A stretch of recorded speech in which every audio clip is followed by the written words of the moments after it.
Welcome back to Devtalkspodcast. I'm here today. I got hooked up with this guy. His name's Dodge Merrin, and he's an author, and he has several books published, correct? Yes, 6. 6? Yes. Wow. Okay. Well, he's got 6 books published so far. We got him in here to talk a little bit about how he got into it, what started him on the journey of being an author, what it's like. So, yeah, let's just jump right into it, Dodge. How you doing today, bud? Doing all right. I mean, it's kind of a stormy day. I wasn't sure about the drive up here, but it looks like it's clearing up now. And yeah. The drive was just fine. Good. And so what gets you started in your author journey? Well, for me, there's no real definite one-time thing for pretty much anything I do. It's very much a long process, and I can't always go back and see. But basically, I've always had a very active imagination. And one time around 5th grade or so, it was one of those things. It's like, this seems like it'd be a fun thing to do, write a book or write a story or something. So I just started writing something out, and so that took a few years, and I basically only just worked on that basically summers between school. Okay. And was this high school or was this in college? Middle school. Middle school. 5th grade. Oh, wow. So you started writing way early. Yes. Awesome. And one thing I believe might have helped, looking back, it was one of those things, looking back, I can see what happened. I used to have pretty bad nightmares as a kid. But I think after I started writing, it's like getting that out of my head and writing it down. I don't have that problem since. So writing to you is kind of like a little, like a form of therapy, getting your inner demons out, kind of. Yeah, kind of. Expressing yourself. Maybe it's kind of wearing out my mind type thing, so it's not casting about looking for stuff whenever I'm trying to sleep and everything. Oh, I get that. I mean, I think that's with a lot of different artists is they have this racing mind, and so I don't know about you, but me, I'm so disorganized. Like I'll put my keys, in a certain spot where they shouldn't go, but I know they're there, and it seems like the artistic type are more disorganized, more mind racing, doing 10 things at once. Is that fair to say? Yeah, I would say so, because that's one of the annoying things. It's like once I get, like, I'm at work or whatever, I still have a day job. I'll have all these ideas, but once I get home, it's like I wore myself out thinking of all the ideas, and I go to write them down. It's like, okay, now what? I can't put it all together now. Yeah, kind of forget them throughout the day because there's so much going on in the mind. Do you think, honestly, this has kind of been a debate amongst artists for a long time, do you think that racing mind, that intuitive way of looking into things in a creative way and being able to express yourself in a certain way, do you think it's a help or a hindrance most times? Towards anything in particular? Or like for your art, for your writing books, for comedy, for music, for whatever art. So of course each person is different. Yeah. But for me, it depends on my environment. And sometimes, yes, it can be a hindrance because one thing that I have a problem with is overstimulation. So my environment needs to be quiet and right kind of lighting and everything for me to be able to focus. Yeah. But then it also wears me out. So if I'm in a noisy environment and then I go to try and work on something, then I just can't focus. Yeah. Basically. Yeah. So then that racing mind is playing an effect there. But at the same time, it does work because then my mind is always working, figuring stuff out. Yeah. And I'll be doing something, I don't know, driving or watching TV or whatever.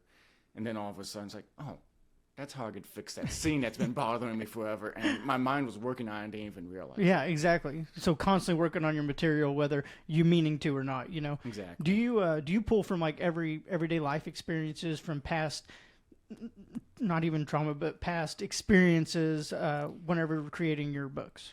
I do now. To be perfectly honest, my life hasn't been that exciting. So a lot of what I have done before is just observation, listening to people's stories, people that I know, the internet is a good resource for that. Since I write military fiction type stuff, listening to soldiers and then come back telling their experiences. And then just also looking at other fiction that's out there. Mm-hmm. But now, just trying to think of the best way to phrase it. Take your time. The best way to really know what's going on Mm-hmm. and to convey it, to be able to internalize it Mm-hmm. and then convey it, is to actually experience it for yourself. Mm-hmm. And so I've tried things here, safe Mm-hmm. environment, obviously. Like recently, a couple of years ago, I started training in Brazilian Jiu-Jitsu. Oh, nice. To learn about fighting and what that's all about, partly for self-defense, just for practical reasons, but also because to get into the heads of my characters and the hearts and more. Yeah. It's like what... And introducing that kind of like combat struggle to kind of get a different feel for your character as far as what they would go through in that situation. Exactly. And Brazilian Jiu-Jitsu, that's a great way to do it, man. I mean, that's some punishment. Oh, yeah. Because that's one of those things, like I said, I've heard stories, I've observed and everything. And it's one of those things academically, basically, just how tiring it is to be in a fight. But once you get in an actual fight, even in a sport like that, it's like, oh, man, 5 seconds and you're wiped out. Yeah, it's crazy. You know, you watch these UFC fights and stuff, and, you know, most people who watch their 5-minute rounds, 5 or 3 rounds, and they're like, oh, it's just 5 minutes. 5 minutes in absolute war is a long time. Yes, and it really has provided me insight in just how much soldiers or even like special operatives especially have to keep training, have to keep themselves built up in order to be ready for that fight. Yeah, you've always got to last in that fight. Exactly. You've always got to keep that knife sharp, because if it dulls out, and it's the same way with skills. That's all skills are, is just it's a knife that you have to keep a fine, sharp blade on. Exactly. You know, and if you don't work it out, if you don't use it, it dulls. You know, so what year did you first release your first book? I'm just be straight. Put it out there. I'm terrible at remembering exact years fine, and stuff you're and fine. numbers. So I remember, I believe it was junior year of high school, and I graduated in 07, so that would be 05, 06. Okay. That one I ended up pulling. It's not published anymore. So the first one that's now published and still on the market was 2010. Nice. Okay. So you've been doing this a while. Yes. That's awesome. What's the name of your books? The series, it's a 4-part series. Okay. I called it the S.T.A.R Chronicles. And that's one of those things I'll just throw in there that I've had to learn over time, is to not be so much in the tropes and everything, using S.T.A.R for science fiction and everything. Oh, yeah. So I kind of regret using that, but I use it as an acronym that plays on my theme. So it's actually so S.T.A.R stands for Surrender Today or Adamantly Resist. Oh, nice. Because the beautiful. theme is about asking the question: do you ever give up fighting for what you believe? Oh, I love that. I love that. And so you said you have 6 of them out, right? Yes. So the S.T.A.R Chronicles is a 4-part. What are your other 2 that you have?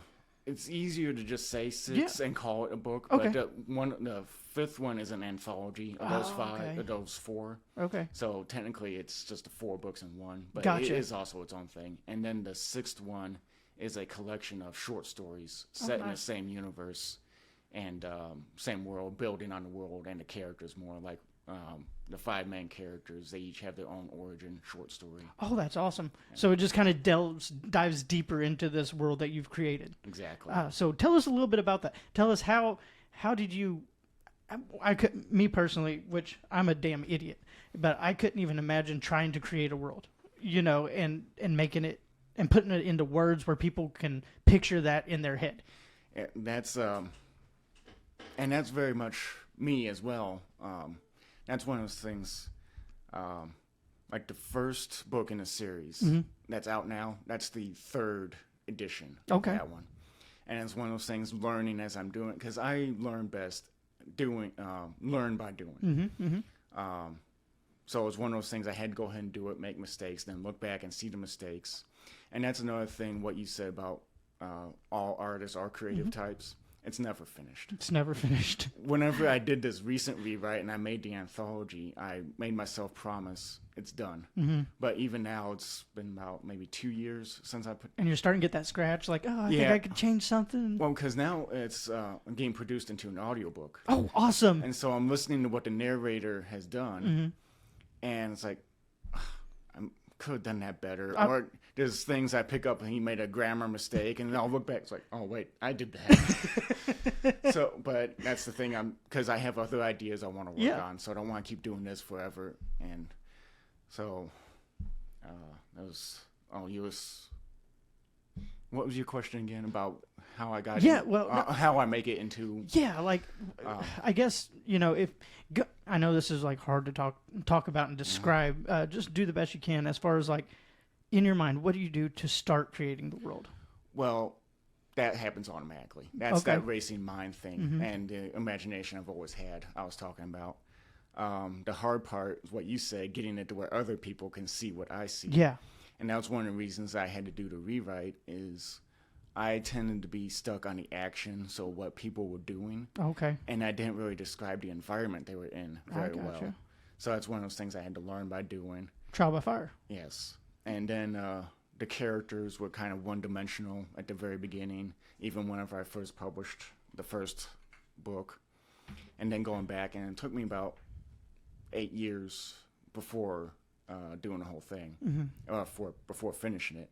And then I went back and read the first one. It's like, okay, my technique, my talent, my skill changed over that time. So that's one reason why I went back and rewrote the whole thing to make it all meld together better. Yeah. So one of the things I learned, that one I told you about, I published first, and that I pulled from the market.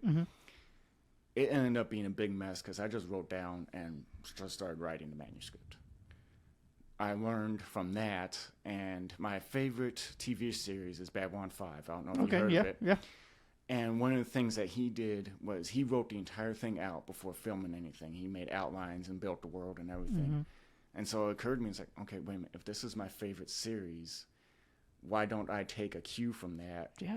And so I outlined everything from the beginning, and over time, it's one of those things, like I was saying, things don't happen for me immediately. It just kind of has to build. Yep.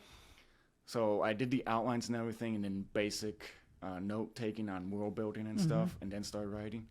Well, now, and then I had to go back and do more detail on the world building and stuff like that. And so the one I'm working on now, I'm really, because it's a fantasy one, and I'm not going to be as detailed as he was, but I'm taking a lot of inspiration from Tolkien. Okay. That's exciting. Yeah, building the world and everything. Like I said, I'm not going to be as detailed as he is. Like, for one thing, I'm not big on creating my own languages. But still, getting all that out there, really setting the world how it looks in my mind, so that way whenever I am writing it, there's less I have to go back and fix later. Well, I mean, talking about Tolkien, I mean, he was a master of his time. I don't think there's many authors I enjoy quite as much as Tolkien, just for the detail, the layer upon layer of mental imagery of you can, when you're reading a Tolkien book, you can close your eyes and you can be in Middle Earth. You know, he was amazing. And, you know, I think it says a lot for him how even today they're still making series about it. They're expanding the landscape, expanding the characters. I love that. Yeah, because that's one of those things. It's like, as much as I enjoy it, and I admit that it was the movies that eventually got me into the books. Okay. More. I've read The Hobbit and Lord of the Rings and The Silmarillion. I haven't gone any further than that, and I want to, but it's like trying to get any further than that. You might as well be reading world history, just how detailed he was and how much happened. And it's hard to follow, you know, especially for the casual readers and stuff like that. I mean, it's crazy. Some of those guys on Reddit and stuff, they are just so diehard. Like, they know everything, down to like the color of a minute dragon that showed up once, you know? And because I've seen memes like that on Facebook about people talking about the names of the Valar and everything. It's like, okay, I can kind of remember a couple of them and what they do. But then the thing is, he also had like 3 different names for each, one for each race. It's like, how do you remember which one was which? Exactly. And And it kind of comes down to, it's like, got to be careful with stuff like that, with stuff that you're a fan of as an artist. Yeah. Because it's very easy to just end up putting that into your own work without realizing it. And it might not be straight up plagiarism, but then if you go back and look at it, because that's one thing with my sci-fi series that I have out now, whenever I went and looked back, I was like, this just looks way too much like Star Wars. Just kind of has that same feel to it. Yeah, it's like, one example I would give was that the armors that the soldiers wore were kind of plastic type stuff. Kind of like Stormtrooper. Yeah. Just didn't realize that's where it was going. Well, because also in my head, too, it's like, that's just what it needed to be. That's just what sci-fi was. Or But I was like, no, I can do my own thing. Metallic armors are still perfectly, get different alloys, lightweight alloys, and then they have different energy deflection ability and then padding underneath. So that was one of the things I went back and changed, that the armors are more like that now. They're not like Stormtrooper armor. Okay, cool. So, that's pretty dang cool of you to be able to go back in and fix what you feel needs fixed, because that's hard for people with their art. Yes. Like even me sometimes, I'll be rewatching one of these episodes and I'll be like, oh boy, I think I need to take that out.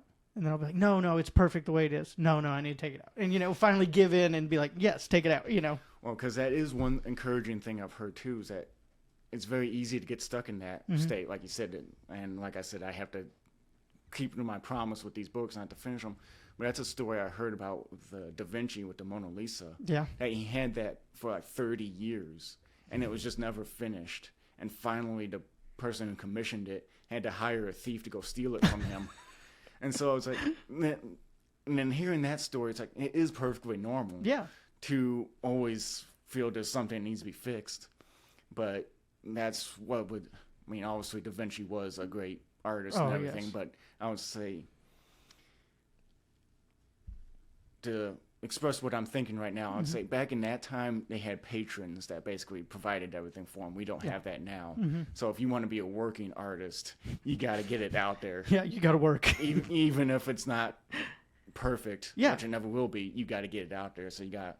Well, I think, and I think that's a trait like all amazing, successful, great artists have, is like you were talking about, the ability to do the hard work, look at it.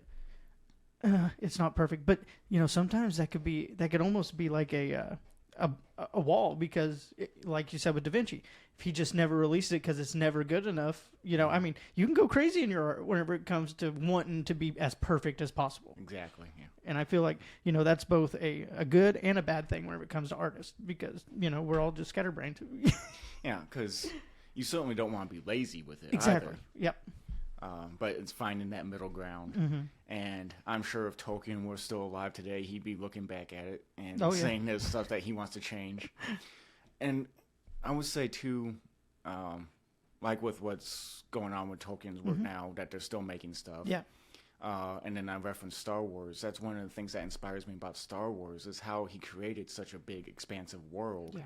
And people can create all this fan fiction in there. And there's so much. Yes, exactly. And that's one of the things that kind of, I would say, is good with stuff that isn't perfect, because then other people can go ahead and take it and make more out of it. And well, that's like with fan fiction. It always amazes me. I have never gotten like just balls deep into fan fiction, but I'll find I love Star Wars, so I'll find there's a book I read about Grand Admiral Thrawn. I can't remember which book it was. But, it really dove deep into who he was, his exploits whenever we didn't see him on the screen, or through the animated series, And it was just it was cool, because it almost felt like Lucas had wrote it, but it was just a fan, and it was an amazing piece of that universe that's there. Exactly, because I have read some of the Babylon 5 books as well, and that's basically the same thing. There was a series 1 through 9. That took place during the series in these books, but only 2 of them are considered canon. And then those ones that are, let me back that up a little bit. There's one of the books that is very similar to one of the movies he ended up releasing. Okay. But it's different. And looking at it from my perspective as an author, I can see that whoever wrote that book probably had access or to the creator of the show or whatever, and some sort of access to his notes or whatever. Yeah. So he probably had those notes for that story he wanted to tell within the show. And then maybe he thought he wasn't going to get to tell the story, so he let somebody else do it, and then he ended up doing it. So you can see, it's kind of nice there to see where he was going to go with it, and then where he ended up going with it. Exactly, and the whole evolution of the whole idea. Yes. You know, I've always found it so wild, and I love it how, you know, some book chronicles, you know, like you've got 1 through 7 or whatever, and they're such a hit that people get so fixated on it, where they are creating more of the world. They're creating new characters, different creatures, animals, you know, and I've always really admired that about fans of authoric work. That, you know, when they're in it, they're balls deep in it, and they're right there with you writing, and it just, I feel like that's a really cool bond from fan to author that a lot of other art expression doesn't get. I agree with that, and because that's one of those things that you hear about, and not to get into anything controversial, but oh no, we love controversy. We love it. It's one argument that I hear about a lot, like same with Tolkien. Fans will be like, "Oh, he's messing it up," and I'm not going to state my position on what's happening with it. But Star Wars is probably a better example. It's like, this isn't Star Wars. This isn't real Star Wars. The fans saying that, and the fans are saying that, and whether I agree with them or not, the controversial part is fans will say, you owe us to do it the way we envision it. Pure. Yeah, and then the artist, on the other hand, creator, say Lucas, or the people working with him, like Dave Filoni, whatever, Kathleen Kennedy, they say, no, this is our thing. We can do whatever we want. And I just hate that kind of extremism. One way or another, yes. The creator is correct in that it is their work. They are the only ones who fully understand it and where it needs to go. But like you said, the fans are in it too. Exactly. And there's the way that they understand it, and you do owe something to them. So it should be a balance of work between the fan and the creator. And I agree with you, especially on, this is a really good point to bring up too, because I've thought a lot about this, is, you know, it seems like you definitely have two columns of fans. You've got the purists who, and honestly, it's kind of weird because you can even take that back to like people that are constitutionalists versus, you know, people who want to change the you know, just as an example. But, you know, you got the purist. They're like, this is what, we're going to take Star Wars, for example. This is what Star Wars is. This is what Lucas envisioned it. And then you've got the directors and stuff. They're like, yeah, but, you know, we as humans in the society we live in, we evolve. So why can't Star Wars evolve, or whatever it is, evolve along with us? Exactly, because the best example I have for that, sticking with Star Wars, is people complaining about how Luke Skywalker got changed. And I can see where they're coming from. Me too. But at the same time, I think what they did with him, there wasn't necessarily anything wrong with that. No. Because they're like, oh, Luke wouldn't just give up and hide on a planet or whatever. He wouldn't just tell Rey to go away. He would be out there helping fight. But whenever you look at what happened, he failed to restart the Jedi Order. Whenever you found out what happened to send Kylo Ren down the dark side because Luke messed up and looked like he was going to kill him. Definitely looked like he was going to kill him. And then it's been 40 years since what we knew of him in the original trilogy.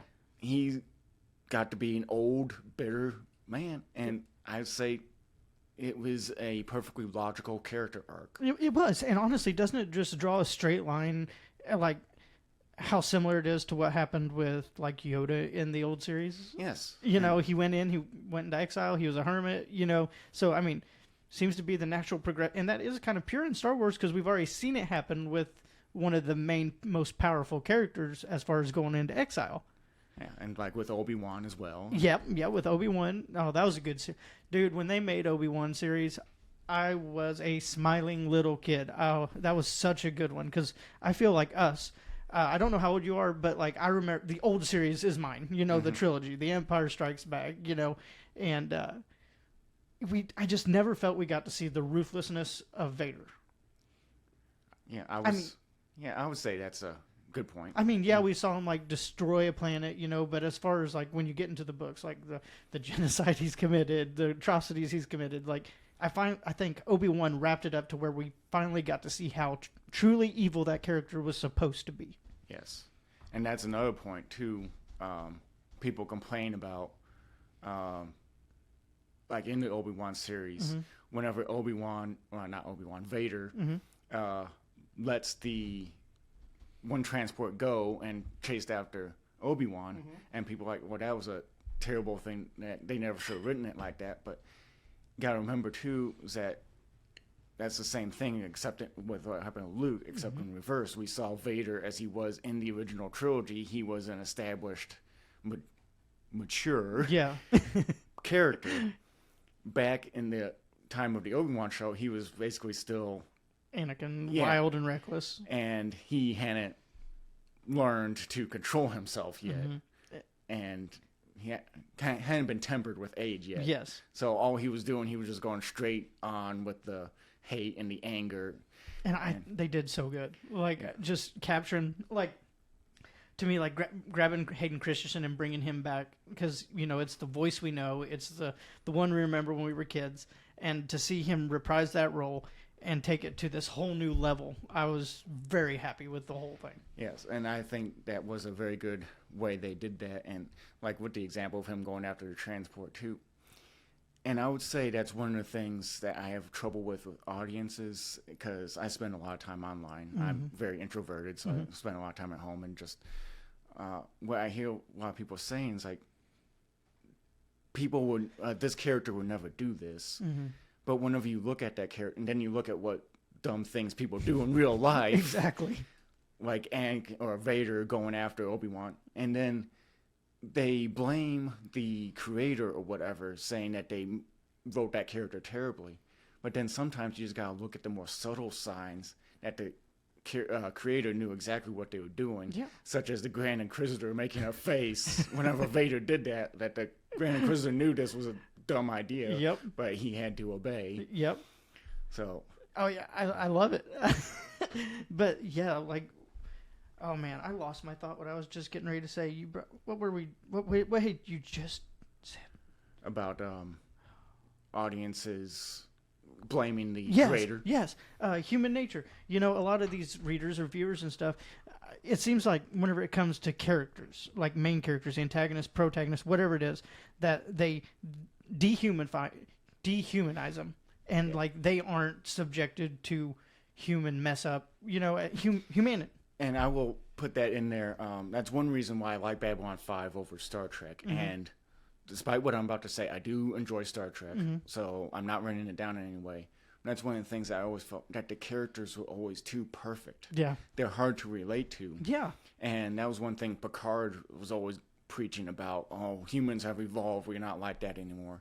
Babylon 5, they're humans. Like and that's actually why Star Trek Voyager is my favorite of the Star Trek series. Okay. Because they get more of that human-like quality to them, where they make mistakes and they do stupid things. And I mean, their pilot was ex-criminal, basically. Half the crew or a quarter of the crew were actually rebels who just got shoved into that situation. So there's that dynamic between them.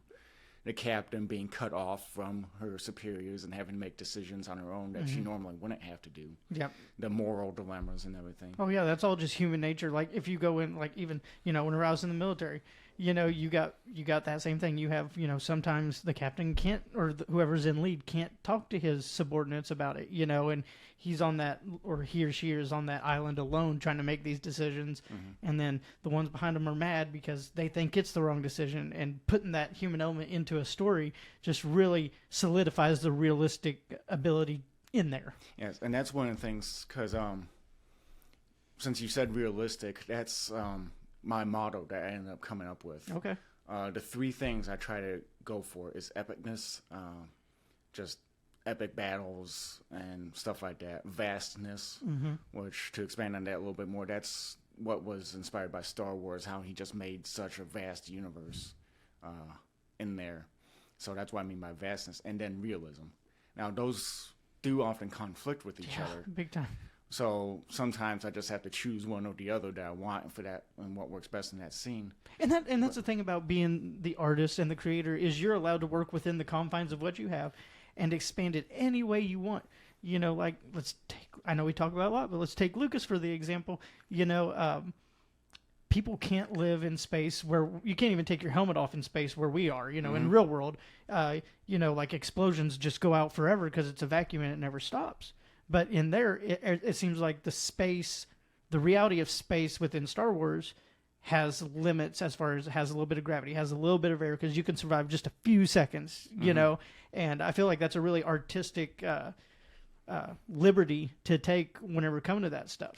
And I agree with that, because that's one of the things that within the science fiction community, and I think it's a growing trend, where people want more realistic science, actual science in there. And I've gotten some pushback and negative reviews because of that, because mine isn't very realistic. It's more Star Wars style. Which I love that. And so my thing is, it doesn't matter what the rules are. They can be more scientific. But what you do is you do have to establish rules for that world. As long as you stick by those rules, even if they're not realistic, physics or otherwise, as long as you stick by those rules in that world, then you're okay. Yeah. But then you get these purists, the hard science fiction fans, like, oh, that's so ridiculous. It's like, but it's fully established in this world. It can work that way. Exactly. And then, you know, I always get a kick out of those people. They're like, oh, you can't do this in space. It's like, well, technically, we're not having space battles up in our atmosphere anyway. So, you know, it's all fake. And that's what I've said before. One thing, it's science fiction. Yeah. But the other part of it Capital is, F. Yeah. And then the other part of it is like, mine is set like 700 years in the future. Oh, okay.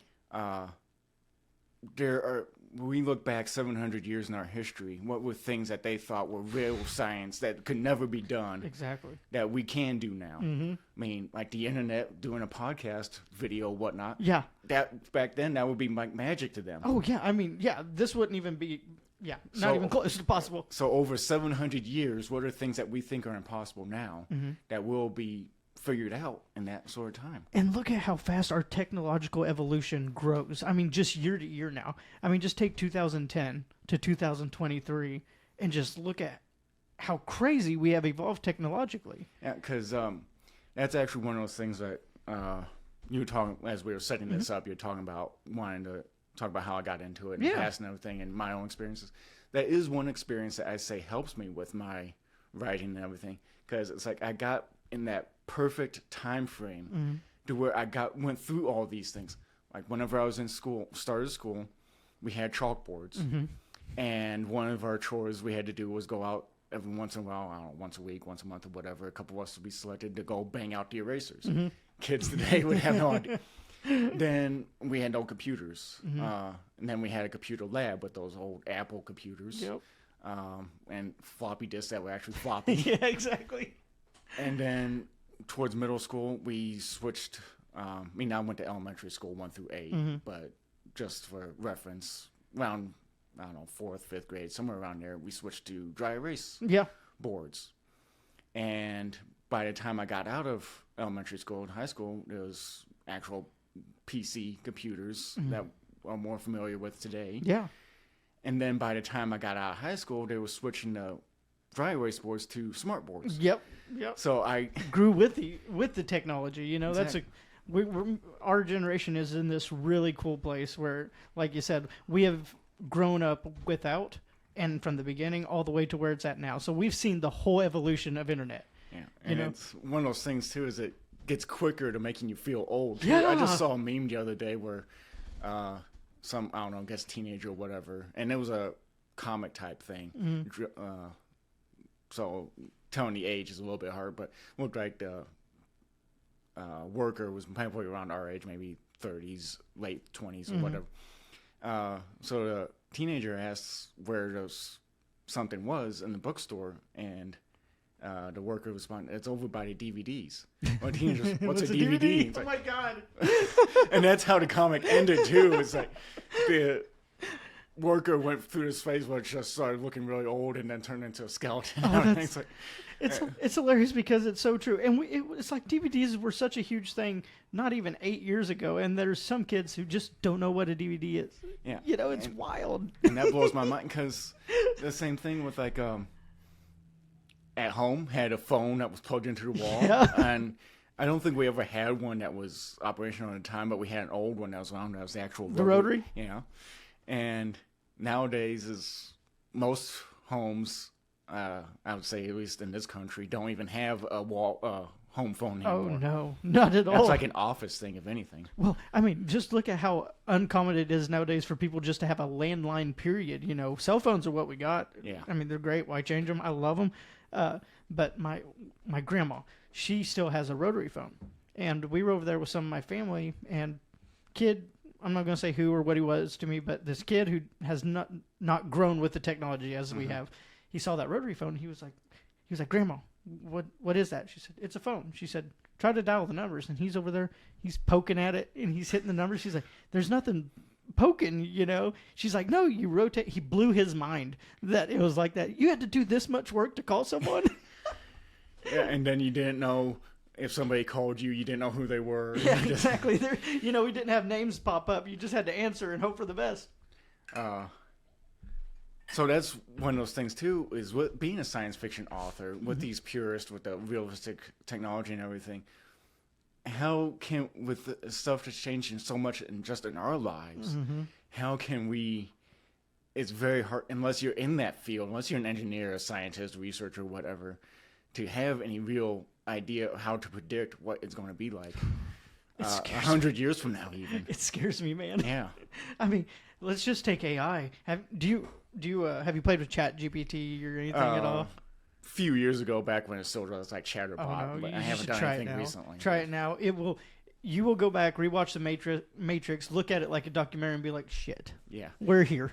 Because that is one of those things that is a fear for me as an art. Because I don't know a whole lot of details about the strike. I basically only know that's happening, the Hollywood writers' strike and actors.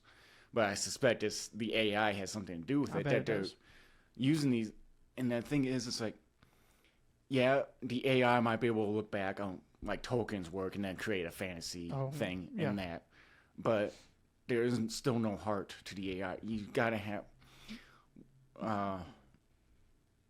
that human element has to be in there to create a real art. Yeah. Well, I got a question about that, because what if I agree with you. Human art is different than AI art. But do you think there's going to be a world where the two exist separately? Like you have AI art and it's AI art, and you just expect from AI art what you expect. But then you got your human art, like opening up two different realms of artistic expression. You got AI over here, human made over here. Do you think, or do you just think it'll collide? I don't think it'll be two separate things. I think at most artists will use it as another tool. Yeah. Maybe to speed up the process and create an outline or whatever, and then they go in and, okay, the AI did this dumb. That's true. Because I would say it's similar to ebooks versus paperback or actual physical copy books.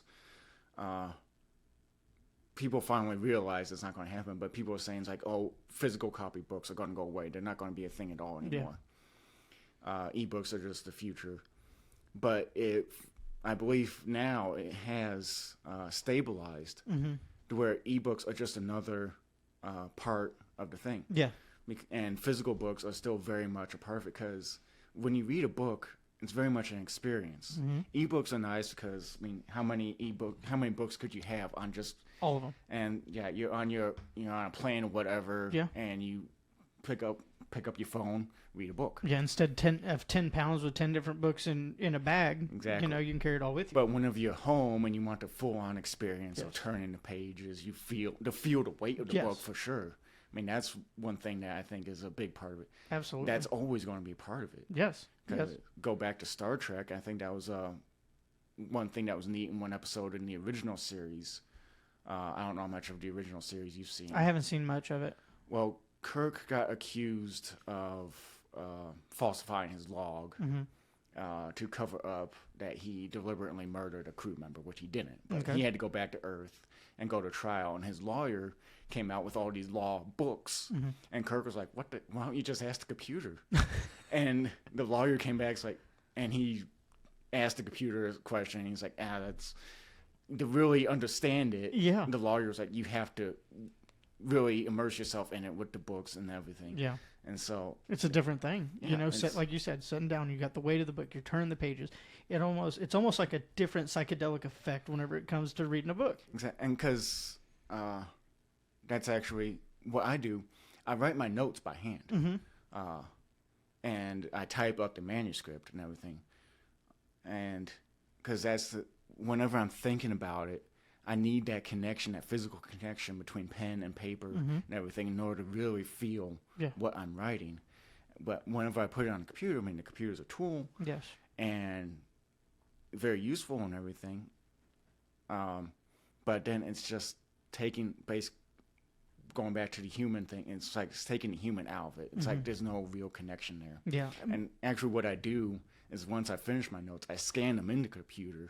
So that way I can just easily find them because, they can be scattered all over the place. Yeah, and so, I have so many. And they're not organized into my notebooks. So are they just like little ideas like mountain in the background on this and just like different things to kind of help you detail everything or ideas on which way to go with the book or? No, it's like the world building, Okay. the outlines, Okay. the character outlines, all of that stuff. Okay. And basically, I don't use the computer at all until I'm typing the actual manuscript. Gotcha. So you do it all hand, pen, paper, whatever. Yes. That's awesome. Because the first thing, like that one I told you about in 5th grade, and then there's another one that I started in high school that I never published. Both of those, I don't know, I'd say first 4, maybe 5, I wrote. I didn't necessarily finish all those. I did those all the manuscript by hand on those too, because but then it's like once I go to put it on the computer so I could do something with it, it was very disheartening type thing. It's like, man, I gotta do this all over again.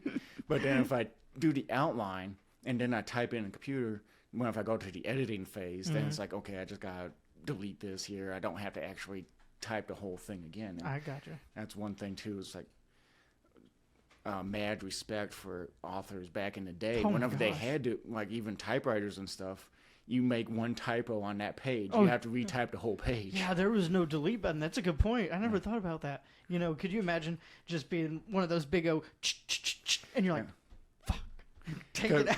Yeah, we've talked about Tolkien and all the stuff he did. Yeah. That's probably why he had to do it. Oh, so many times, especially with such an immersive world like his, oh my. And I was talking about my notes being scattered all over the place. How does he go back and find this huge mountain of stuff? Yeah. Okay, what did I name that one dwarf again? And yeah, exactly. And then he's got to dig through all that. That's great. But that just goes to show you our technological evolution, how much easier and it's not as big of a gatekeeper to get into art as there used to be. Exactly. Because like this podcast, if this was 30 years ago, I wouldn't be able to do this. I would have to go to Hollywood and kiss ass, trying to get some kind of radio gig. But nowadays it's like, no, just buy the stuff and do it yourself. Yeah, exactly, because that's the thing with self-publishing has come so far. Yeah. Anymore.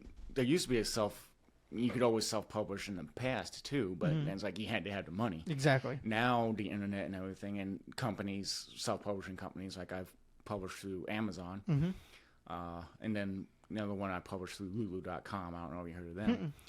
But that's the thing. You just upload it. You can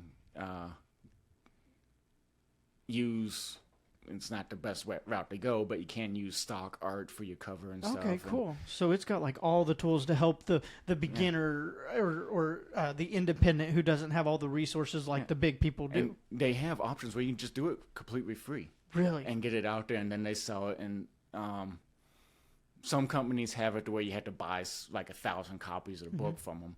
But the ones like Amazon, they just put it on the site, and then they don't print anything unless somebody orders it. Oh, that's awesome. And man, just think about how less of an overhead that is for us independent guys. Because let's just face it. In the world we're in right now, this is the age of independent artists. Yes. And journalism and everything. Everyone's going independent. These big money-mongering corporations who have had the hold of all of us for so long, as far as this is the only place you can get this, you know? And now, like ebooks. How much money does that save an artist or an author by not having to get all those printed out and go and try to distribute them? And that's a very good point. What I want to come back to what you said about distributing and getting it printed out, but also what you said about agent independent artists.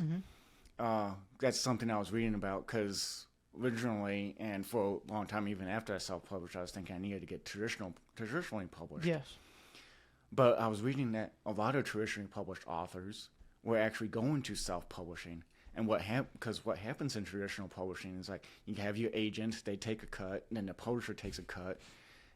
But then the work that is done by you, they still expect you to do everything. Exactly. So the work of a self-published author is basically the same as a traditionally published author. Exactly. But basically, you just get that name behind you, traditionally published. But that's what makes me that makes me look back at like these agents and these label companies and these publishing firms or whatever they're called. Excuse me. Back in the day, here you are, the artist. This is your creation. You have done all this work. This is your baby. And then all of a sudden, these little freaking leeches, they start smuggling in and I just take a little bit. Just get a little bit of your money. And then how many arms come off that as you go up to get published? 10 people getting paid from your artwork. And it's not even just that they're taking the money. They want to make it marketable. So they change it to where... Change your stuff. Yeah, and... instead of this, let's make him have this, you know, and he's like, no, that's not what I wanted. Well, this will make people want it more. Yeah, and I mean, there is, like we were saying before, there's a balance between marketing and art. Yes. If you want to be a working artist. And that's one of the things that, like, I've got my artists to do the covers for me. Fortunately, I have been able to afford that to get actual cover art done. Okay. But that's the things that they've told me. It's like, okay, this is the cover I want. And they come back, it's like, when they'll send me something, I'll be like, well, why isn't this on there? Yeah. And they're like, well, it markets better this way. And those damn words they use just to try to convince you, like, no, your idea ain't good enough, but my idea is. Well, and if it at least makes sense, because I've learned that I do need to listen to them. Yeah. Like you're saying. They do know what they're talking about. Because it's once I contract or commission an artist too, then it's also their art. It's not just my art That's anymore. true. That is true. It becomes their baby as much as mine. But like, for example, go ahead and pull this out. Yeah, let's get these out.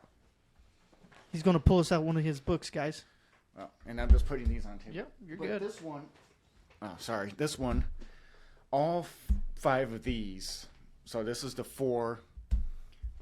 Here, Turn it towards the camera a little bit. There you go. These first 4 here are the ones of the series, and then this one is the short stories. Okay.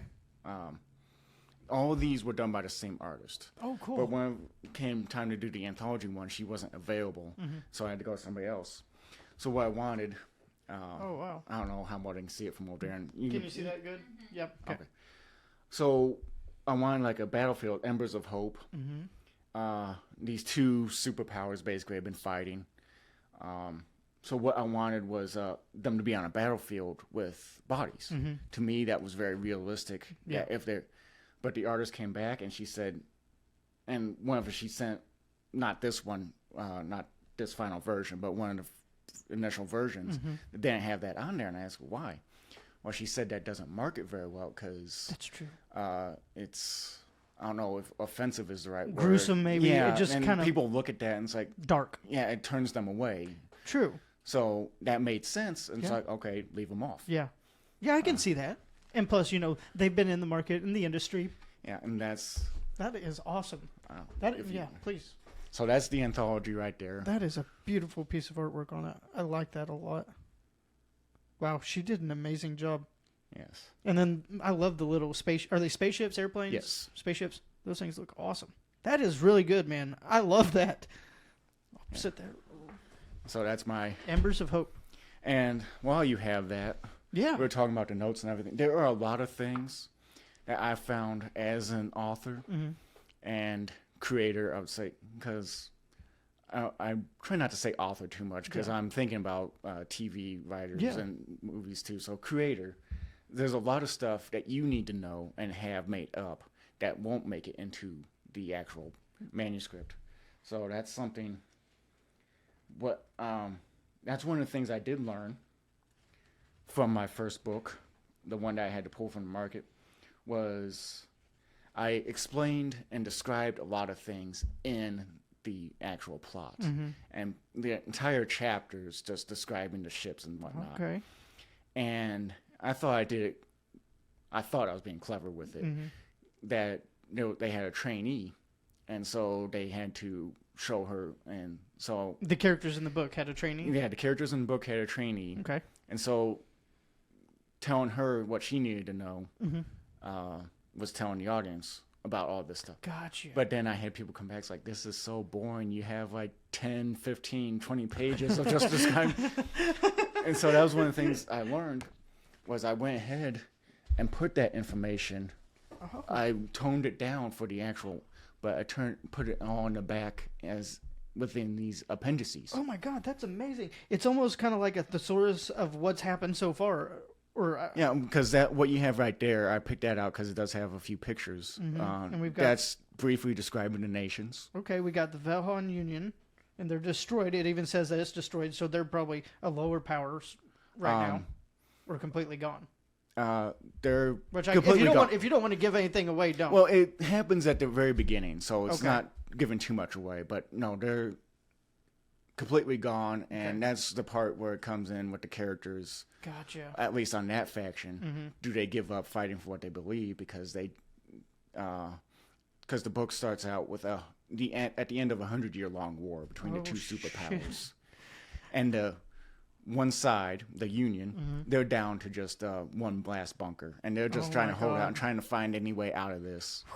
And I should say these nations have several planets to them. Okay. So the Empire, they came in, they had to take them over. So we would think like a country on Earth, like down to one last bunker, just like Cheyenne Mountain or whatever, since I'm also a Stargate fan. Yeah. So that's kind of the imagery there. But you got to think they had to go even further to get them down. And so if they're going to come out of this one bunker and find a way to win the war, how far they... But then in the first couple of chapters, that bunker is taken, and a couple thousand soldiers are able to escape. Oh, wow. But then their leadership finally says, okay, we surrender. So it starts off like intense. Yeah. So that's when they have to ask the question, do we keep going? Keep fighting for what we believe. So yeah, and it comes on. And so originally, they're trying to restore their nation. I gotcha. And I won't give away exactly what happens there. But that kind of leads to the hero's journey of what happens. And I do tell the story from both sides. Oh, for real? Because one of my other themes is...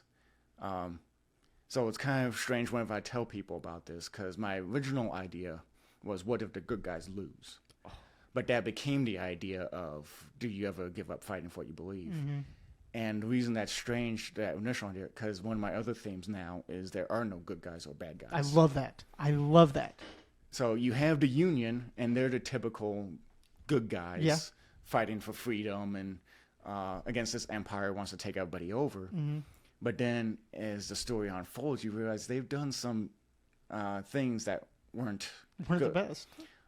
It's just two ideas fighting for what they think is right. Exactly, because... oh my God, I love that.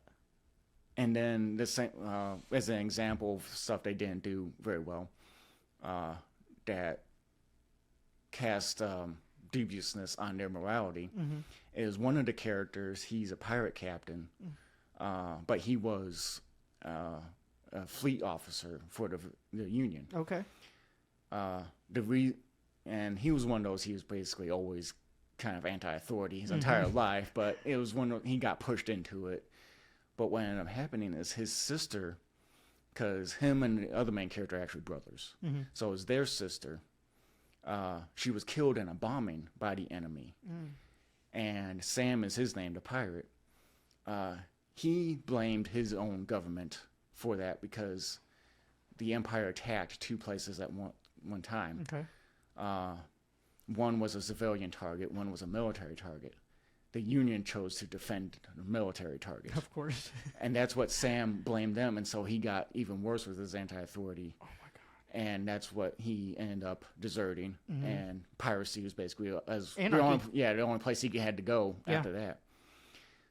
That's a very interesting take on that. And then Leon, on the other hand, he stuck with it because he felt Sam was overreacting. Mm-hmm.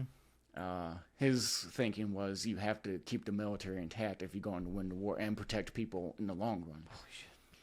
And so he stuck with it. And eventually he did come around to see the same thing Sam was seeing, but he continued to stick with it, thinking that, okay, we win this war, we can fix it later. Holy shit. That sounds so much like real military on what happens. Yeah. You know, I served Air Force. I was security force in Air Force for 4 years. But holy crap, like what you were just talking about, those are conversations that we have had before. Oh, yeah? About, you know, because, you know, I was in 2012 through 15, 16. So that was like, you know, everything was going pretty strong in the Middle East. Yeah. Well, do you know how many times we would be all just hanging out having those same talks on, is it right what they're doing? Or do they care about us, or do they just care about the objective? Like, those are real stories that are happening. Did you get that from talking to veterans, or like you were talking about some type of combat artists? That particular thing, not so much. Wow. I guess that was just felt natural to me. Yeah, you hit it on the head. Whenever you see these big things like watching the news or whatever, and the history books, you just see that from the past. Mm-hmm. The best example I can think of that might have influenced that for me was the nuclear bombings of Hiroshima and Nagasaki. Yeah. I mean, we're discussing that even still today, that, it was a horrible thing that they did, that it was done, but was it necessary? Was it the so-called right thing to do? Yeah. And that if they hadn't done it, would it actually have been worse, trying to do a land invasion? Exactly. So I would say maybe that had some influence on that. Okay. Well, like you're talking about, you know, just that question alone, even today after it's already happened, you know, that question alone teeter-totters on the brink of, you know, were we right? Were we not? Did we just save more lives than we destroyed by doing that, but we ended the war? You know, people call the nuclear bomb the peace bomb because we haven't had a war since until recently. Yeah, and I've heard at least a large-scale existential type war, I would say. We've had all these little wars. Not a global. I hate to say the word little when reference to war, because war is never a little thing. No. But that's one thing I have heard about with the nuclear bomb, where you said that war was getting worse and worse. More and more people were dying in each successive war, until the nuke scared everybody into being nicer to each other, basically. Well, I mean, you know, that's mutually insured destruction. Yeah. Oh my, that scares me. Like, where we're at in our society right now really scares me, because I just feel like we don't know what's going to happen. Like, because the mutually assured destruction, I mean, it's not something that's talked. That was a Cold War thing, but it's something that's still very much a thing. Yeah. And I don't want to get into politics. No, but basically, no, just what's going on with Russia. It Yeah, doesn't put it it's crazy. forefront in our minds. That basically that's what's going to happen is if they use them, they know that somebody else is going to use them on them. Exactly. The scary part is the people that don't care. Exactly. They'll go hide in their bunker or whatever. They'll let the world burn, thinking that they'll be able to come out on top afterward. Yeah, because to a lot of people in power, we are a chessboard and just pawns in the game. You know, and that really that scares me. But that's like, you know, your books right here. You know, it's the little guys fighting against this huge, massive army or military might. You know that. It's kind of weird because in today's, we could draw similarities from this for what's going on with Ukraine and Russia. Yes. You know? Because that's the crazy thing about Babylon 5. That I look at what's going on in this world today. Have you seen it? I have not. Okay. I feel like watching the news, I'm watching the show again. Really? Because so many things. And I kind of want to tell people when they say certain things like, you need to go watch Babylon 5 and see how this could turn out. So it's kind of like post-apocalyptic, like worst case scenario? Or? Babylon 5? Yeah. No, it's Just I since I said something about how similar it is, I don't want to get into true. Just because is it fighting? I try to keep politics out of my art. Yeah, for sure, and I love that. But it's basically major powers. So they're out in space. It's a science fiction show, and you have the aliens and stuff. But these major powers, these people in power, trying to get more power, trying to subvert the system, basically. Okay. They get the power they want. Okay, yeah. And then you see stuff going on, and people are like, oh, no, they're doing it for the good of the people. It's like, no, they're not. No, they're not. They're doing it for their own ends. Yeah, with the skies of looking like we're doing it for good reasons. Yeah. So I did want to come back to the theme of just to get both sides in there, since I do tell from both sides, no good guys and bad guys. I love that. So the Empire, I do portray them as the typical tyrannical empire, at least at first. They're trying to conquer everybody. And I would say especially as Americans, we are very much opposed to anybody conquering. So we think, oh, they're evil bad guys, but I show them as they have true belief in their cause. And the reason they are doing it is they are trying to further humanity, and they believe they have the best way to do that. Yeah. And when you look at their society, yeah, they have a great society. They are universally recognized as the best engineers. They are low crime, low poverty, stuff like that. Now, the ways they achieve some of that is... It's where it gets in the weeds. But at the same time... that's the reason they're fighting. And that's, I'll come back to that in a second. Yeah, at the same time, they don't do things just to be mean. Like there is a scene in there where basically one of the soldiers, and what I try to do is I have basically 5 main characters. They're at the very top. Okay. And so they're kind of looking at the chessboard, so to speak. But I put little guy characters in there to show it from that perspective. And this character, Imperial Soldier, the way the commander chooses to end the fight on this planet, and it's one of those things where the defenders had no chance, and they knew they had no chance, but they were basically just being want to crush them, demoralize them. The defenders. Oh, the defenders. They were basically just wanting to be spiteful. And Gotcha. It's like, we're going to take as many of you down with us as we can. Yeah. The Imperial commander realizes this, and he's like, I'm not playing this game. So what he does is, because the defenders didn't even have a space defense. They just sent all those ships elsewhere. And so they're going to force them into a land invasion. The commander looks at it, he's like, I'm not doing this. And so he bombs... apartment building, basically. And he tells them, you know what, I'm just going to sit up here and bomb you forever unless you surrender. Well, they believed him, basically, and they surrendered after that. What they did, though, is that they sent in rescue ships rescue crews to the bomb site. And this Imperial soldier, whose character, the little at one point, because the buildings around it got badly damaged because of the blast, the building that was hit was completely gone. So they went into one of the nearby buildings to evacuate it. What ended up happening is they got so far, and then they realized that it was on the verge of collapse. So they told him to evacuate.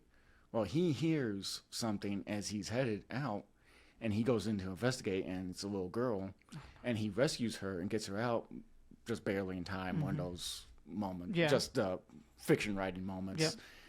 And well, afterward, he's sitting there and he's like, why did I do that? These are our enemies, anarchists as they call them. Yep. And his sergeant comes over and he ends up explaining to him, it's like, they may be our enemies now, but they are human beings. We are trying to bring them into the empire for the entire human race. And I think the line he said at one point is like, every time you fire your weapon, you're hurting more than just one person, the family, and you're creating more enemies. So basically, in that moment, I was showing that these Imperials, they are they are human beings. Yes. And that's deep. Man, that's some depth in that, because, I mean, it's so true. You know, I mean, with the wars that America's fought so far, you know, that's what the whole, like, just take Iraq and Afghanistan, for example. That was the goal. The goal was to integrate them into a democracy and show them why this is the better way. But on their side, they're like, no, we don't like your way. Let us, you know, there was no truly good or bad. Yeah. And I love that you were able to highlight that and shine that into your stories. And that's the thing with me, is that I do feel that at the top level, you do have true, I mean, the true good is probably pretty rare, but you do have truly bad people at the very top who are just doing it for their own. But the people, the soldiers, I mean, let's just go all the way back to World War II with Germany, Nazi Germany. Yep. How many of those soldiers in that were in line with the Nazi agenda? Exactly. Or just doing it because they would have died if not. They would have died if not. Their families would have been killed. Or I'm sure many of them felt like they were defending their country. Yeah. And then the effects that happened after World War I, that they were just completely scapegoated after that. Exactly. So they were, well, I'm sure a lot of them just angry. But that's the thing, too. So that's why I wanted to portray it. These average people are people. They don't have the whole story most of the time. Yeah. And that's one of the things, too, as I want to bring it up, that is very inspirational to me, not so much as a writer, but as a person. I don't know if you heard of them, but they're Swedish. I'm pretty sure it's Swedish. I keep getting mixed up sometimes between those. You're good. No, you're good. It's different countries, but rock band, Sabaton. Yeah, I've heard of them. Okay. That was one of the songs, like, and we never hear that. This isn't taught in our history, and I never heard of this before this song. But The Last Battle, have you heard that one? Yeah. And it was about the Germans had a castle that was a prison, and they had resistance. I think it was mostly French people in there. But I'm not sure, the Wehrmacht commander? Yeah. I think that's how you put it. Yeah. He was never, he never wanted to do that. But they had the SS there too. To do it. And but the German commander, he was working with the German resistance the entire time. When the SS left, at the end of the war, as the song goes, Hitler had already killed himself by this point. He set the prisoners free, and then one of the prisoners was an athlete. They ran and found an American column, and they sent some help because they knew the SS was going to come back just to be mean, because the SS people were messed up people. Oh God, evil. Yeah. So, but then the German soldiers, the regular German soldiers, under their captain, fought with the resistance members, the prisoners who've been set free, and the Americans to stop that. Isn't that awesome? And we don't hear about that in our history. No, we don't. Well, that's just like I was saying with the extreme one, with the fans and the creators and everything. It's the same thing. These labels. Yeah. You put this label on it, it makes it simple. Yep. It's not simple. Well, that's like, have you heard the story of the soccer game that happened during World War I in the trenches? The Christmas truce. Yes, the Christmas truce. Like that. Those are beautiful moments of humanity in a chaotic human situation. Yeah. You know, here you are killing each other because the two top people told you to do it and you have no choice. But hey, it's Christmas. Let's play soccer and then go back to that. Well, because I've heard about that too, is that they actually had to move them along the lines. Oh, I'm sure. Because they wouldn't fight after that. I mean, it's the same thing in the American Civil War, our Civil War, where you hear about, okay, they fight the battle and whatnot, but then at night they would go between the camps and exchange cigarettes and stuff. Yeah, exactly. Well, that shows you, we as a human species, as a race, we're not meant to hurt each other. You know, I wholeheartedly believe that the majority of Americans, not even Americans, of humans, want to show kindness and compassion. It's the top 0.01% who ignite these dumbass fires under people's butts, and they just take it at a whole new level, and they take it for the gospel. You know? Yeah, because that's the thing. Captured. I've seen that many times. Like I said, I listen to people's stories, and I integrate that into what I want to do. But I've heard that many times, like foreign exchange students going to different countries, coming to America for colleges here, or Americans going over there, and they realize, like, hey, these people aren't that bad. Exactly. They're humans. Like, they're us. And it's like, I was under the impression these people are all like this because that's what I was told. But once I get here, it's like, oh no, they're actually pretty cool. Yeah, we're all the same. I mean, we all bleed red, you know. And I think if we could just get that message out to everyone, that I wish we looked at each other as humans, not Americans, Canadians, French, you know, just human race. I think it's going to take the alien invasion to make that happen. So crossing my fingers. Yeah, that's kind of the sad thing too, is that you hope for something bad to happen so you get the good out of it. Exactly. Which I really thought COVID was going to do that for us, but it just went the opposite way. Yeah. Well, that's all I'll say on that. But I wish that would have banded everyone together, but it didn't. Yeah. Well, because that's the thing. What you say, you don't like saying the different nationalities and everything. That's the thing. Whenever, because being on the internet as often as I am, I do see a lot of that in the comment sections, and of course, comment sections are just brutal, fucking brutal. But you hear this all this time. It's like, oh, my country's better than yours. Oh, but yeah. you do hear a lot of that coming back. That a lot of Europeans or people around the world do that. Like, they just run Americans down so much, and like, oh, you're so arrogant, basically. And that's where I'm trying to go to. You think we should all be like you? To me, and just bring it back to Star Wars, I've been thinking this. Being an American is creed. Yes. It's not culture. It's not race. Well, it is culture, but it's not race. Yeah. So whenever we go out there and we're trying to integrate people, because, man, I feel we are straying into the realm of political here. No, it's okay, because I know where you're going. I agree. We used to be the melting pot. Yep. Everybody bring your culture. We'll use that culture to enhance everybody. Our culture. Yeah. But now everybody's setting up these lines and borders and boundaries, even within this country. Yeah. And it just makes me so mad. Me too. They're walling themselves. Everyone's walling themselves off whenever a society that we have, as crazy and as amazing as our country is to us, if we wall each other off, we have no innovation. It requires all of us. It requires the right, the left, the middle to come up with good ideas. And that's one of the things I've done before. Every once in a while, because I've had friends tell me that I have these amazing quotes, and it's like I need to post them and whatnot. So that's one of the things I posted before. It's like, it seems like in the political system, each side wants to destroy the other and be the only one. Exactly. And that's the thing I posted. Like, a healthy society requires two, even better with three. Yeah. And working together, because that's the thing that I say, and I say it about myself too. Nobody has it 100% right. No. You need other people in other cultures, other countries even, to see it from an outside, from another perspective. Yep. To make everybody stronger. And that's actually, I was kind of thinking of one way. Yeah, but, you're good. That it doesn't quite fit. But that's the way the Empire, I presented them, Ordeon Empire in this book, is they are trying to integrate the human race.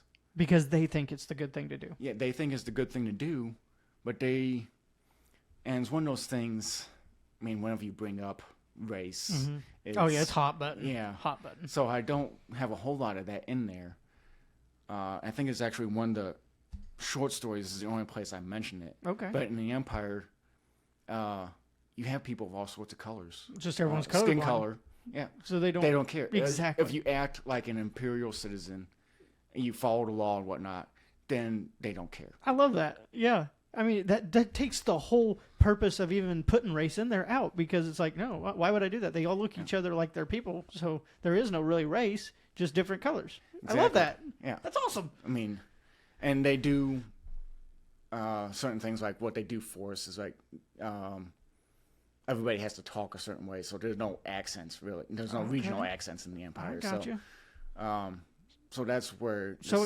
It's kind. Oh, I'm sorry, I didn't mean to interrupt you. Go ahead. I'm kind of babbling. No, you're not. Go ahead. You're giving great. So kind of in the system of the Empire, it's more of a kind of like socialistic type where everyone kind of has the same, and I'm not saying like anything bad. I'm just talking I know. So like we have a common language, kind of like we got in America, And because that's the way that's the way things get done. Yep. But because that's one of those things, and that's where I kind of dropped the ball on the world building, is I didn't really put religion into any of the nations. Yeah. Not even for myself. So basically, for the longest time, I was thinking that the empire would be atheistic. Or just evolved past the stage of needing a religion? No, nothing like that. Because I was put out there, I'm Christian myself. Okay, yeah. So I do. But that was one of those things in my mind, that an empire like that, they would be anti-religion. Yeah. But I was thinking, over the years, as I thought about it more, I was like, I don't think that's the case. I think they would have a certain freedom of religion. They would restrict how it's practiced. Like, you can't go out there. I would say the way the empire treats religion is the way the ideal of how America meant to treat religion, freedom of religion. I like that. Like, certain things you can't do to other people. Like, the best example I can think of is you can't do human sacrifice. Yeah, as long as it doesn't hurt someone else. Yeah, it's like, you have freedom of religion. If your religion requires you to kill somebody, well, that doesn't count. Yeah, you can't do that. So that's kind of the same thing with the empire. I mean, you said socialistic. And I wasn't meaning that in a bad way at all. I know. And I'm not taking it that way at all. It's just one of those things. That's one of those. It's putting a word on something that's not. I would say I'm not smart enough to understand how all those things work to actually put any of those labels on it. Yeah. And what I call it, and this is one of those things that definitely falls in the realm of fiction, because it's not realistic hardly at all, but I call it an enlightened monarchy. Okay, I like that. And it's one of those things, it's kind of similar to a constitutional monarchy, where in constitutional monarchy you have the law that restricts the power of the monarch. Yep. In this enlightened monarchy, the monarch still has absolute power legally, but he or she is taught from the beginning, and they understand that if they do things stupid, they'll lose their power because people will rise up and take it away from them. Yeah, so it's a good check balance system in place. And because one of the things that they do to try and keep that mindset for the monarchs is that it does not default to the firstborn male like it did in history. The current monarch does have to be a member of the royal bloodline. The royals are the only ones that have any sort of nobility. The others, there's no dukes or earls or anything like that. They're just like governors. They're just like a I don't want to say normal political system, because that says the other political systems aren't normal, but it's like modern political system. Yeah, it's like where you've got delegations on the downside, like senators, you control this governors, place. Yeah, representatives of the monarch. But the one way that they try to avoid getting a bad monarch is that the current monarch chooses his or her heir from among their children. Oh, nice. Okay. So it's not just given to someone because they're born. Yeah. So the firstborn male could be totally lazy and not learn anything, knowing that he's going to get it anyway. He or she, if the firstborn's a daughter, they know that they have to earn it before they... And makes them be good leaders and good people and work and strive to get to that goal where they will be picked. And that's one part where I did start adding in a bit more realism. Because the current emperor, he was an only child. Okay. And so it was basically guaranteed. And people are paying the price for having someone like that right now. Yeah, so he's a bit more aggressive, I guess you could say, and doing what he wants to do. Yep. Well, I mean, that goes with the old saying, I mean, you can draw direct parallels from it, but, soft times create hard men create better times, but better times create soft men, and then the cycle repeats itself. And if like that emperor was the only son, he was living in a soft time, so he didn't have to worry, he didn't have to be a good leader because he knew it was coming to him. And to be fair, he is basically a good leader. Yeah. But he is very much put in balance by his wife. Okay. She's the actual good leader in that scenario, but she's not of the bloodline, so she only has as much power as he allows her. Yeah, so she kind of helps proxy.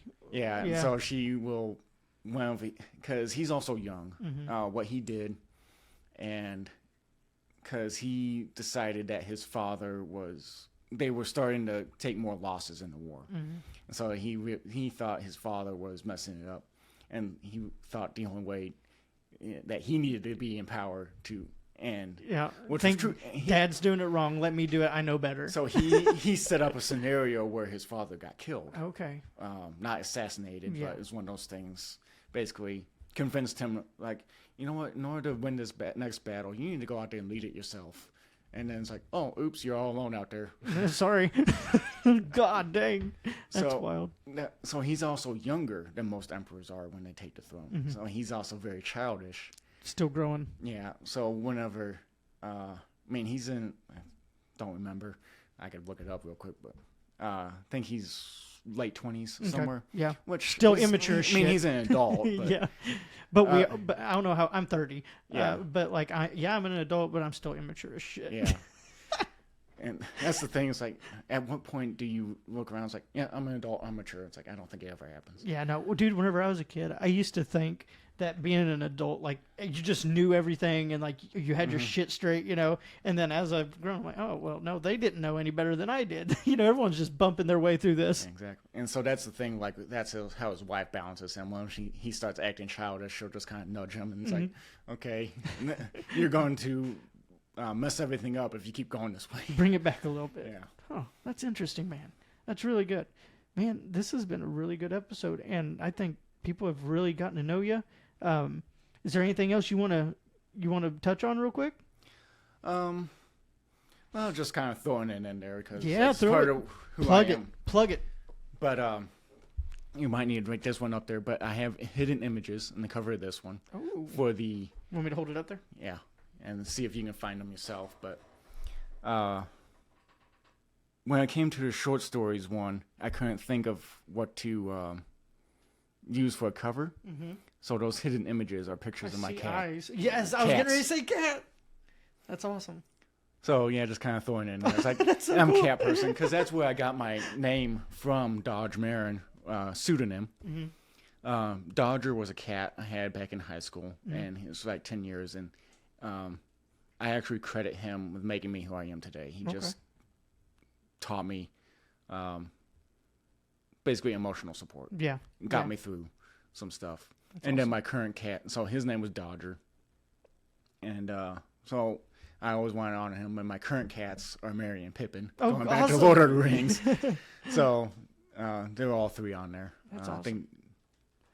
So, yeah, I just wanted to kind of throw it in there. Yes, I'm a crazy cat guy. Tell us, let's see here. The name of the book is the S.T.A.R Chronicles. And then short stories collection. The short stories collection. What's the name of these? Okay, so yeah, Triumphant Empire is the first one, and that's one thing that I tried to be sure to do too, is keep the entire thing relevant to the title. Okay. So Triumphant Empire,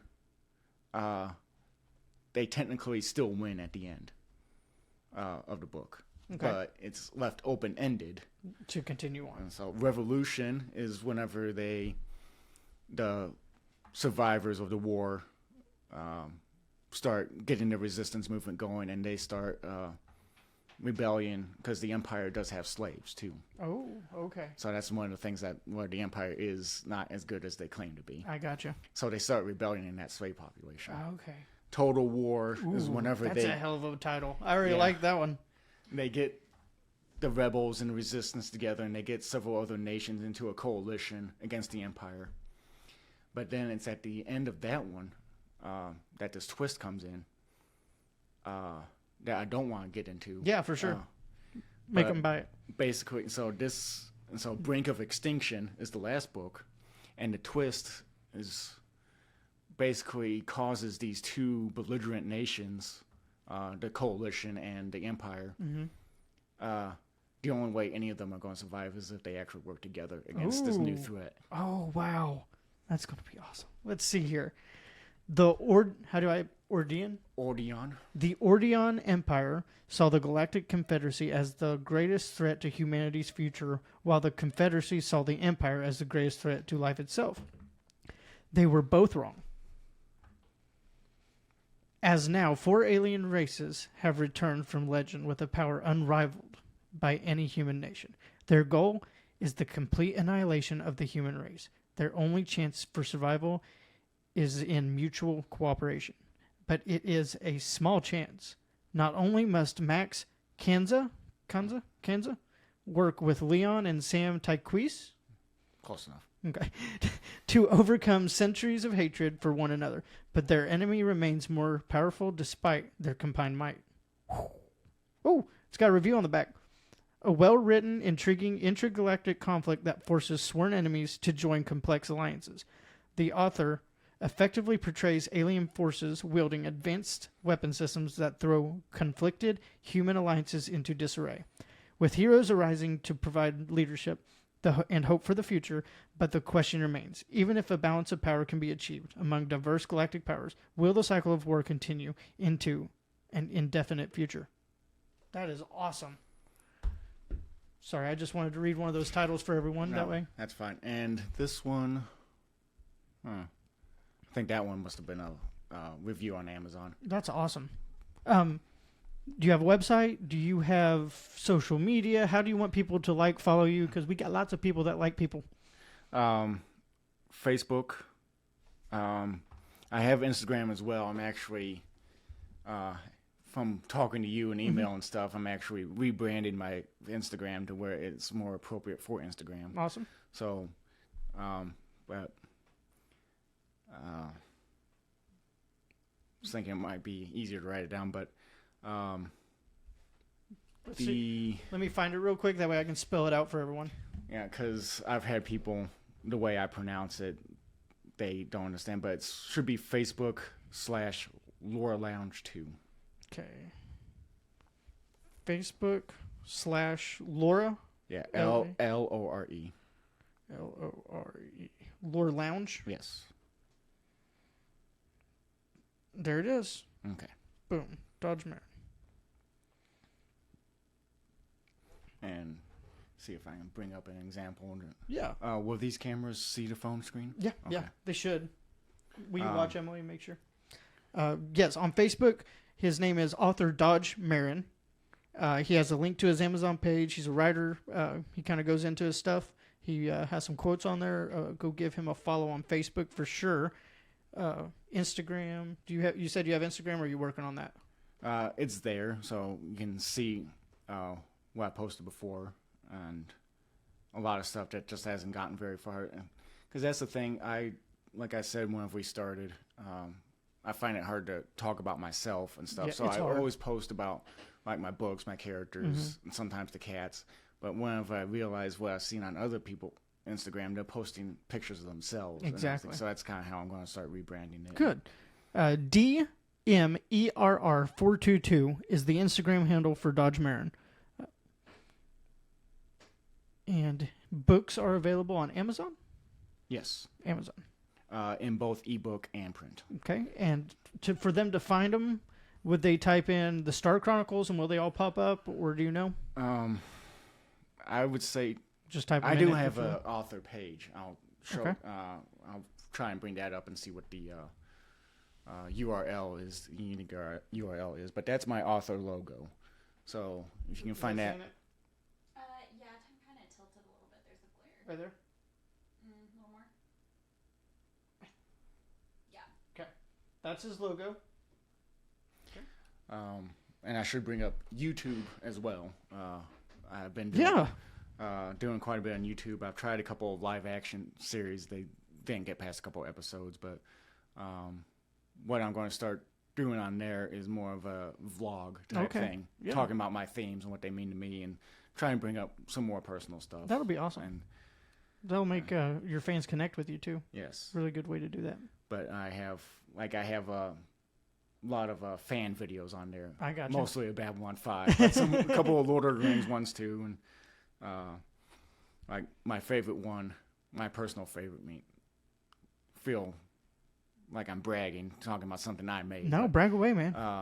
I combined scenes from the show Babylon 5 with a Sabaton song and made like a music video. And since Sabaton's like very historic, it doesn't quite fit up, but it matches up well enough. It's pretty good. So that's awesome. Let's see.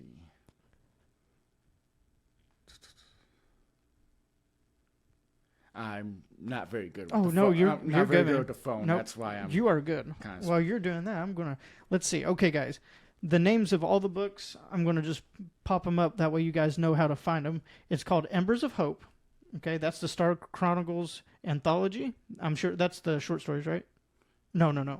Embers of Hope is the... It's all four. It's all four. Four series. Gotcha. Okay, we have the S.T.A.R Chronicles, Triumphant Empire, Revolution, Total War, and Brink of Extinction. So 4-part series. Find them on Amazon. Go get them.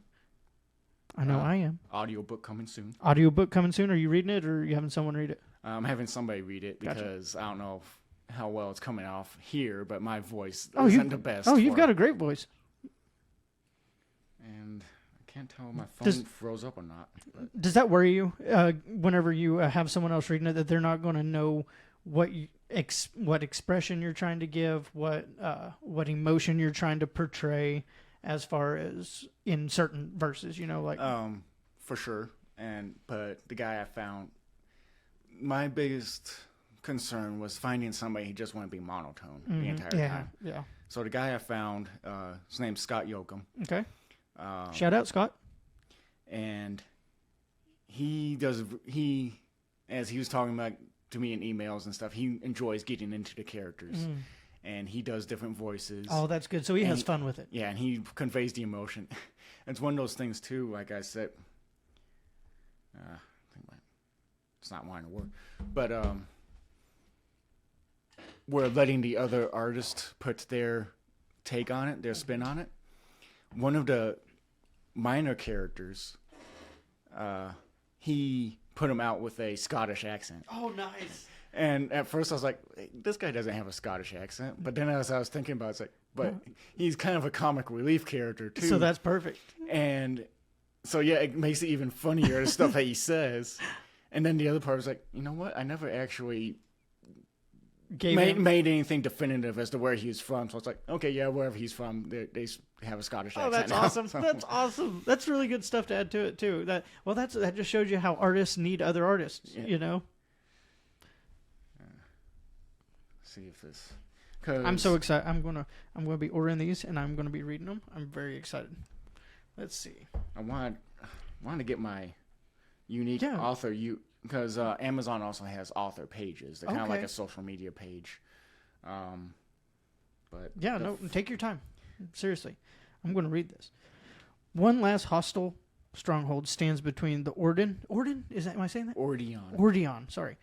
Between the Ordian Empire and total victory in a war which has lasted nearly 100 years. It has taken months of preparation.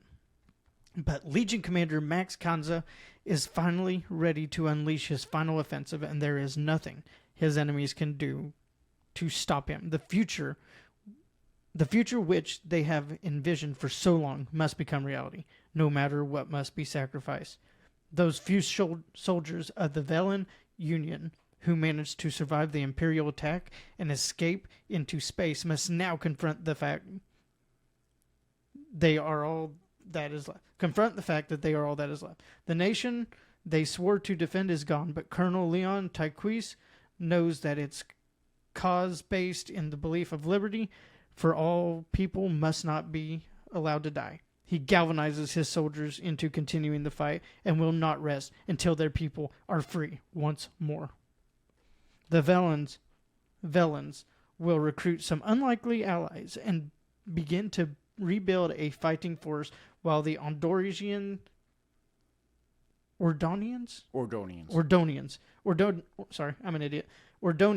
consolidate their power and prepare for future expansion. One war has ended, but the fight continues as long as people remain who believe in the cause. I love this. It's awesome. Well, I think I just discovered something I need to fix. because I went to my Facebook to try and find that Amazon link, and it took me to my old page under my actual name. I got you. But basically, and I will say that is